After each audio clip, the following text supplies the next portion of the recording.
Good evening. Thank you all for coming. Ladies and gentlemen, welcome to our Independence Day celebration, and a special welcome to our guests of honor, His Excellency Dr. George Abela and Mrs. Abela, and Foreign Minister George Vella and Mrs. Vella.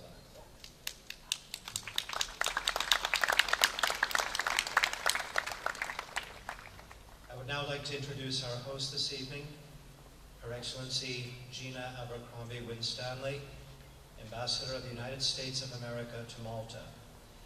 Joining her this evening is her husband Gerard and her extended family.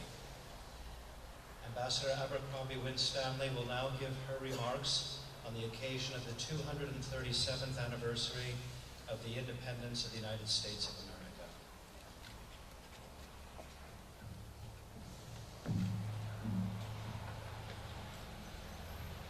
President Vella, Foreign Minister Vella, Mrs. Vella, Your Excellencies and distinguished guests, the first thing I want to say is this a fabulous Maltese evening or what? Hurrah for the weather!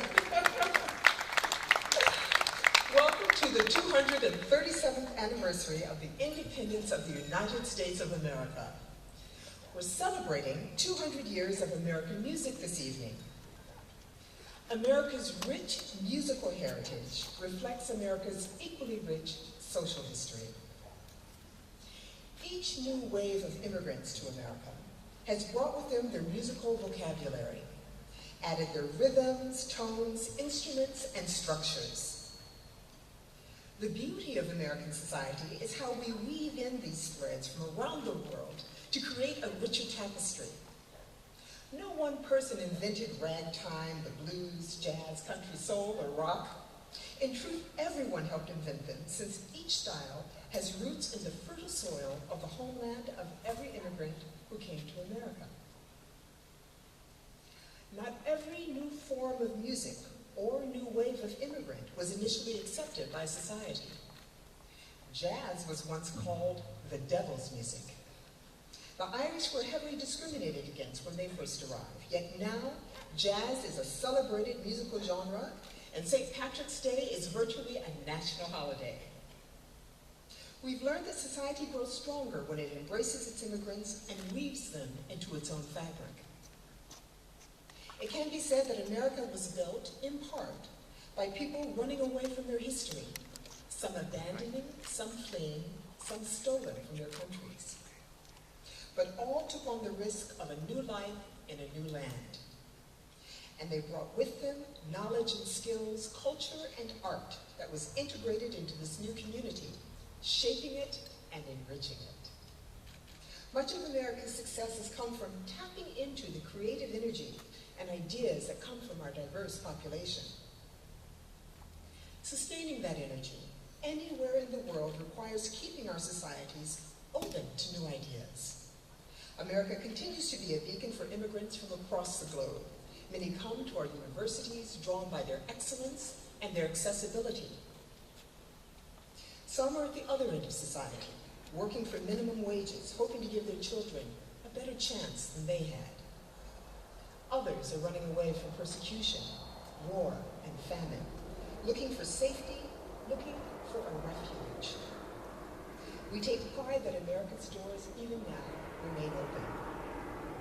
Ongoing challenges following the Arab Spring, conflicts in Africa and civil war in Syria, have swelled the numbers of refugees who risk the perilous crossing of the Mediterranean for the hope of safety in Europe.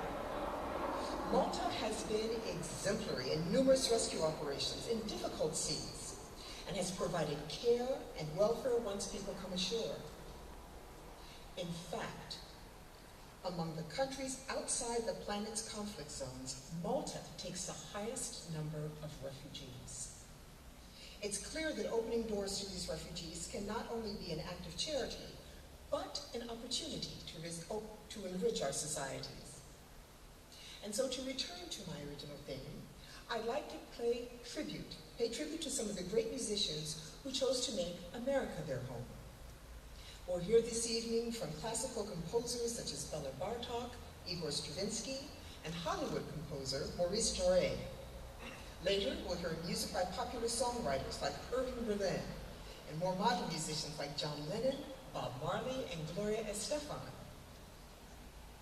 These examples make clear that America's experience with migration, while challenging, has been overwhelmingly positive. And we cooperate closely with Malta in this area. First, by helping to resettle by now over 1,000 refugees who found first refuge here. But just as important, by being a strong supporter of the Maltese government's efforts to integrate these migrants and help make it a positive experience both for migrants and their new homeland. We are extremely proud of this cooperation. In closing, I'd like to note that there are several U.S. companies represented here this evening, and they have helped make this evening's celebration possible. I'd like you to join me in thanking them for their support.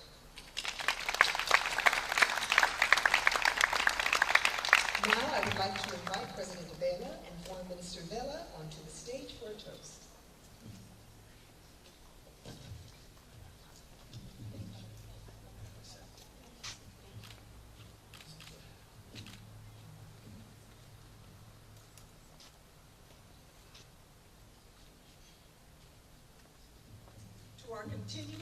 To our continued cooperation in global challenges, to the friendship between Malta and the United States, and to the health of the President of Malta and the people of the Republic of Malta. Cheers.